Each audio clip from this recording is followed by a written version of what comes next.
नमस्कार दोस्तों, राधे राधे, जय श्री कृष्णा।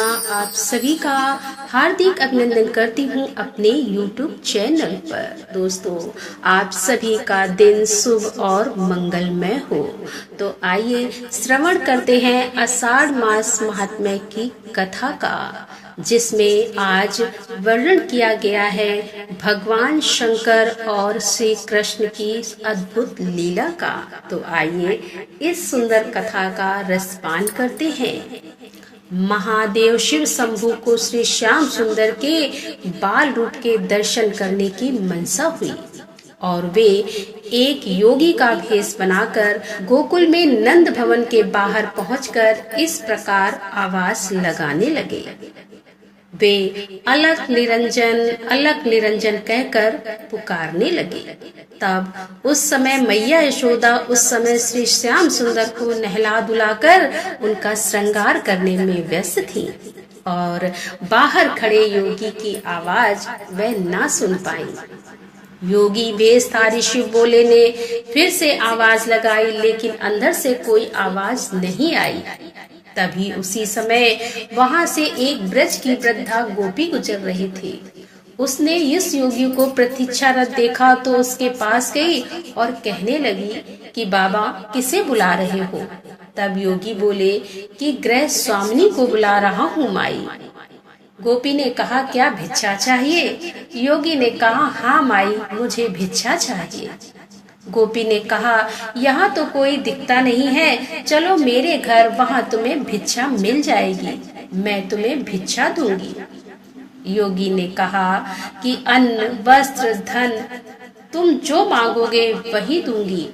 योगी ने कहा नहीं माई, मेरा एक नियम है कि मैं एक ही द्वार पर जाकर अलग जगाता हूँ और यदि उस द्वार से कुछ मिल जाए तो अच्छा है, अन्यथा उस दिन किसी द्वार पर मैं नहीं जाता। तब गोपी ने कहा कि हे योगी, तो फिर भूखे ही रहोगे? योगी ने कहा हाँ माई, जैसी प्रभु की इच्छा।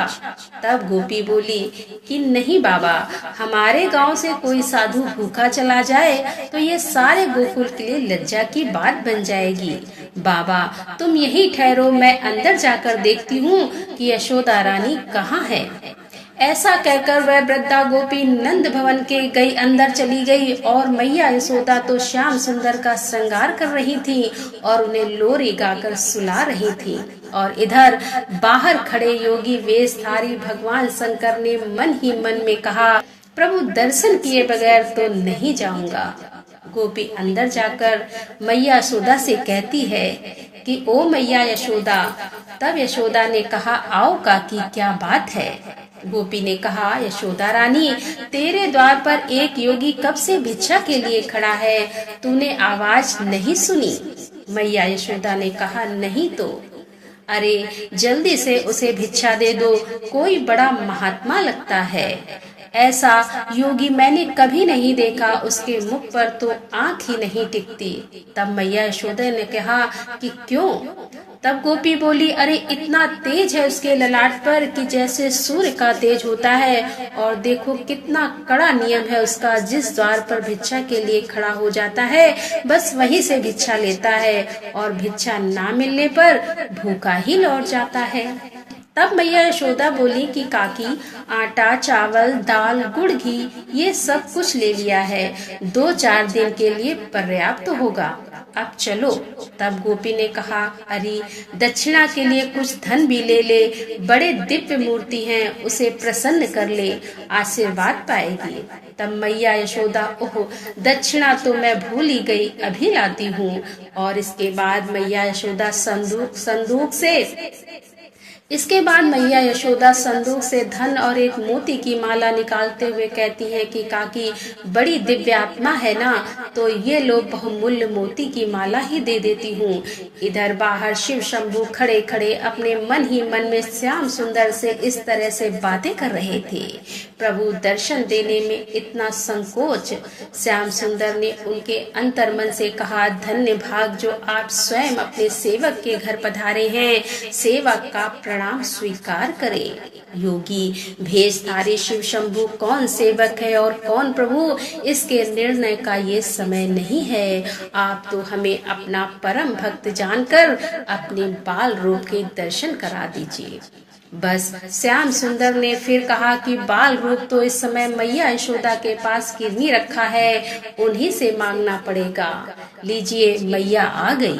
मैया यशोदा श्याम सुंदर को पालने में सुलाकर और दक्षिणा की थाल लेकर उस वृद्ध गोपी के साथ नंद भवन के बाहर आती हैं। हाँ, योगी भेष में शिव शंभु प्रतीक्षा कर रहे थे। मैया यशोदा योगी रूपी शिव शंभु को प्रणाम करते हुए कहने लगी, मैया यशोदा, विलंब के लिए क्षमा बाबा, मैं अपने लल्ला के श्रृंगार में व्यस्त थी। तब योगी ने कहा कि धन्य हो तुम मैया, जिसने ऐसा दिव्य बालक की सेवा का सौभाग्य प्राप्त हुआ है। माता, मुझे भी उस परम दिव्य शिशु के दर्शन करवा दो। मैया यशोदा बोली कि क्षमा बाबा, अभी नहलाया है उसे, इस समय मैं उसे बाहर नहीं ला सकती, ठंडी हवा लग जाएगी। तब योगी वेशधारी शिव शंभु बोले कि मैया, हवाओं का चलना न चलना जिसके संकल्प मात्र पर निर्भर है, उसके लिए व्यर्थ ही शंका मत करो। उसे एक बार मेरे पास लेकर आओ। उसके दर्शनों की लालसा में ही मैं तेरे द्वार पर आया हूँ। तब मैया यशोदा, नहीं योगी बाबा, मैं उसे बाहर नहीं ला सकती, इसीलिए अब यह भिक्षा ग्रहण कीजिए और मुझे क्षमा कीजिए। योगी भेषधारी शिव शंभु भिक्षा की उस थाल को देखकर इस प्रकार मैया यशोदा से कहने लगे कि मैया, ये मोती माणक धन तो मेरे लिए पत्थर के टुकड़े हैं, मेरे किस काम के। मुझे इनका लोभ नहीं है। चाहो तो ऐसे ही हीरे मोती माणक मुझसे ले लो, पर मुझे तेरे लल्ला का दर्शन करवा दो, वही हमारी भिक्षा है। तब योगी भेषधारी भगवान शंकर ने अपने कमंडल से हीरे मोती निकालकर मैया यशोदा जी के भिक्षा की थाल में रख दिए, जिसे देख मैया यशोदा आश्चर्यचकित हो उस वृद्ध गोपी से कहने लगी, मैया यशोदा, काकी, ये कोई असली साधु नहीं है, ये तो कोई मायावी लगता है। वृद्ध गोपी मूक खड़ी यशोदा मैया का करुणा चेहरा देखती रही। फिर मैया यशोदा अपने आंखों से अश्रु भर के योगी वेशधारी शिव शंभु से कहने लगी कि देखो योगी, तुम जैसे कोई मायावी इससे पहले भी आ चुके हैं। सभी इसी प्रकार की चिकनी चुपड़ी बातें करते हैं। तेरा लाल तो बड़ा दिव्य बालक है, उसका दर्शन करा दे, उसे मेरी गोद में दे दे, और फिर सब के सब उसका अनिष्ट करने की चेष्टा करते हैं। मेरे लाल ने आप लोगों का क्या बिगाड़ा है जो आप लोग उसके शत्रु बन गए हैं। फिर बहुत ही कड़े शब्दों में मैया यशोदा ने कहा कि भिक्षा चाहिए तो लीजिए, अन्यथा अपने स्थान को पधारिए, मैं अपने लल्ला को बाहर नहीं लाऊंगी। योगी वेशधारी शिव शंभु, ओ मैया, ऐसे कठोर मत बनो, मैं बहुत दूर कैलाश पर्वत से आया हूँ। मैया यशोदा फिर कठोर शब्दों में बोली कि कैलाश में थे तो वहीं भगवान शिव के साक्षात दर्शन कर लिए होते, यहाँ क्या काम। योगी वेशधारी शिव शंभु बोले कि भगवान के साक्षात दर्शन करना तो कोई कठिन कार्य नहीं है, परंतु उनके बाल स्वरूप के दर्शन करना अत्यंत दुर्लभ है। उसी की लालसा से मैं तेरे द्वार पर आया हूँ। कई युगों के पश्चात ही यह दर्शन मिलते हैं। तब मैया यशोदा, नहीं नहीं योगी बाबा, मुझे क्षमा करो, मैं उसे बाहर नहीं लाऊंगी। मेरे पति की आज्ञा है कि किसी भी अनजान व्यक्ति के सामने अपने लल्ला को मत लाना। मैया यशोदा को इस प्रकार अपने फैसले पर अडिग देख भगवान श्याम सुंदर ने श्री योग माया को पूर्णमासी भुआ यानी कि पूर्णमासी भुआ, जो कि स्वयं भगवती योग माया है, भगवान के जन्म के पूर्व से ही गोकुल में आ गई थी, के रूप में उस स्थान पर भेजा जहाँ पर वह वाद विवाद चल रहा था। पूर्णमासी भुआ ये अनजान व्यक्ति नहीं है, यह यशोदा रानी ने अनजान व्यक्ति नहीं है, मैं इन्हें अच्छी प्रकार से जानती हूँ। मैंने कहा था ना कि गोकुल में आने के पहले मैं काशी में रहती थी, वहीं इसके दर्शन किए थे। ये सचमुच परम दिव्य शक्ति है, शक्तिपति हैं, ये शक्तिपति हैं। ऐसा कहते हुए पूर्णमासी भुआ आंखों में अश्रु की धार लिए भगवान शिव के चरणों में अपना शीश रखकर उन्हें प्रणाम करती है और उठकर मैया यशोदा से कहती है कि यशोदा इन्हें लल्ला के दर्शन करा दे। यशोदा रानी इन्हें लल्ला के दर्शन करा दे। इनका आशीर्वाद पाकर तेरा लल्ला भी बड़ा प्रसन्न हो जाएगा। मैया यशोदा विस्मृत सी मुद्रा में पूरनमासी भुआ से बोली कि पूरनमासी भुआ, क्या तुम सच कह रही हो? तुम इन्हें जानती हो?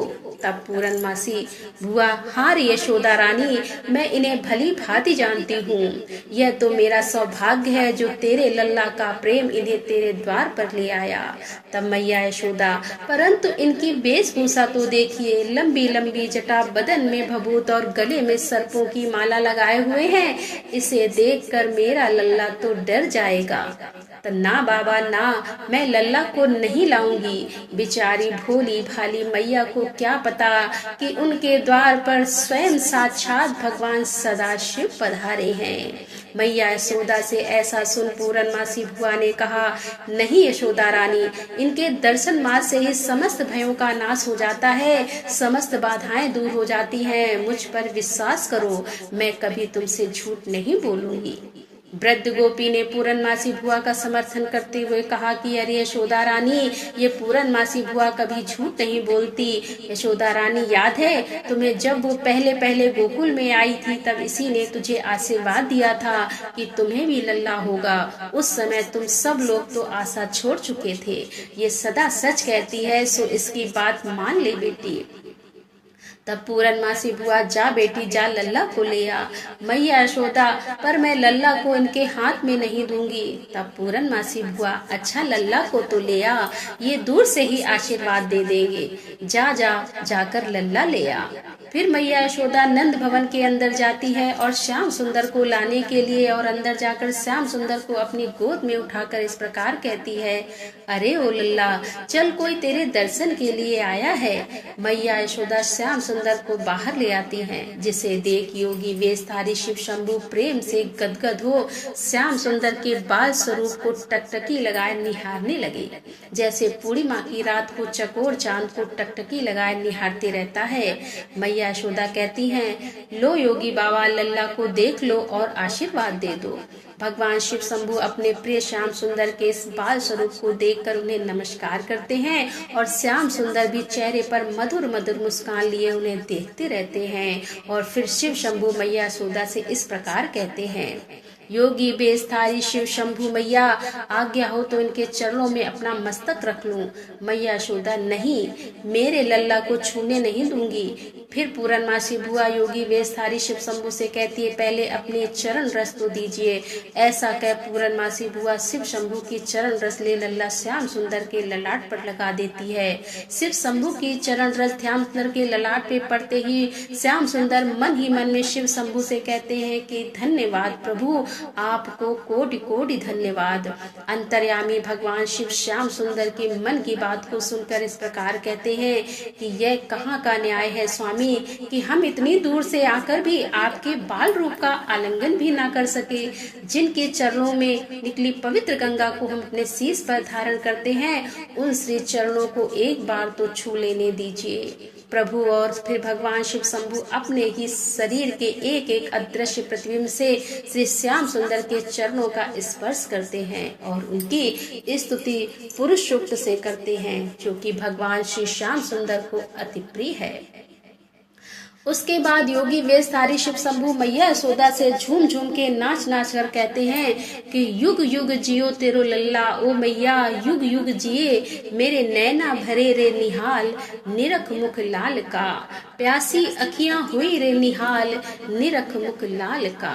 फिर मैया यशोदा कहती है, योगी बाबा अपनी भिक्षा तो ले जाइए। महादेव शिव शंभु झूमते हुए गाते हुए कहा कि रख ले हीरे मोती तेरे, ये पत्थर किस काम के मेरे, योगी हो गया माला माल, निरख मुख लाल का, मैं तो हो गया माला माल, निरख मुख लाल का। ऐसे कहते ही योगी वेशधारी शिव शंभु वहां से अंतर ध्यान हो जाते हैं। ऐसा अनुपम दृश्य देख स्वर्ग लोक के समस्त देवी देवता प्रसन्न हो पुष्प की वर्षा करने लगे। तो दोस्तों, आज की कथा यहीं पर समाप्त होती है। इसके आगे का अध्याय लेकर हम आपके सामने फिर उपस्थित होंगे। तब तक के लिए राधे राधे, जय श्री कृष्णा, हर हर महादेव, जय भोलेनाथ की।